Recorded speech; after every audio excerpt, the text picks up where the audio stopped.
It's your friendly neighborhood Vilesyder here, and I am bringing you part 2 of Becoming a Pro, episode 3, which was on communication. So I missed out on a couple of bits and pieces that I wanted to bring up, and I should have had this video out to you probably last week, but I had this fully recorded and Audacity crashed, and I got the shits and just basically closed it, and then I started uni. So yeah. Alright, anyway, let's get into it. If I'm raging, I expect to be told to just shut the hell up, pick up my act, and focus. So we have a rule that if you get told to shut up, you can't fight back or retaliate, you just shut up instantly.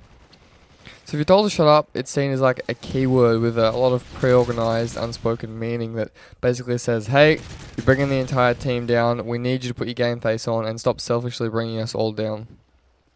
So back when we played Black Ops, I mean, we haven't done this recently, but when scrimming late at night, we had like an agreed upon time where we're sort of all playing a little bit sloppy, we're not giving 110%, we're sort of a little bit tired and we're not as sharp as usual, so we allow a rage time for people to just vent the typical COD related bullshit we have that we have to like ignore pretty well 99% of the time while we're playing and when we're focused and we're playing well.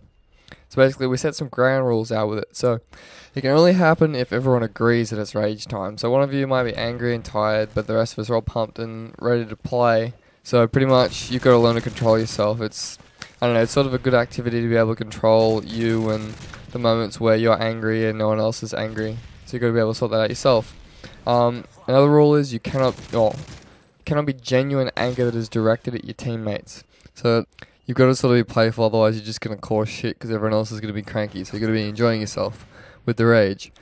If it's at teammates, it must be intended for humor. So we're going to sling shit at each other. It's got to be funny. You can't be like ultra seriously just screaming at them, calling them, I don't know, some kind of obscenity, picking on physical features sort of things. So the main outcome of it is to sort of just vent off all the crap you've had to put up with during the night and just sort of lift morale, have some fun with the team, be enjoying yourself, make playing COD fun because it definitely can be a chore at times with some of the infuriating crap that just happens. I don't even need to go into it, you guys know what I'm talking about.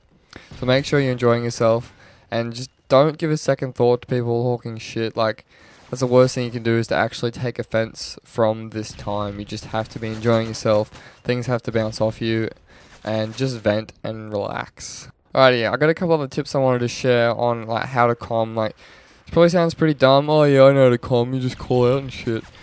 Pretty much, one of the big key things that I would recommend learning to do, which took me a while and I definitely worked out on how my team work at it, is to learn to call out before you shoot someone and be calling out while you're shooting them.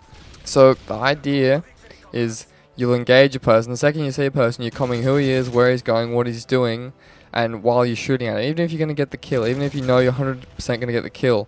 Because often you won't actually get that kill. They might turn on you and pull off some crap, or you'll get sandwiched by one of their other teammates and just get killed. And comming while you're actually attacking the person gives the opportunity for your teammates to help team shoot you. That's one of the biggest things we had in Black Ops is because it took a few extra bullets to kill people.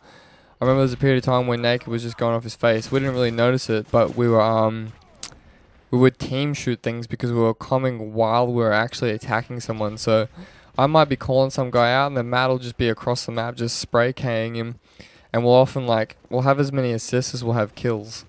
Alright, another tip.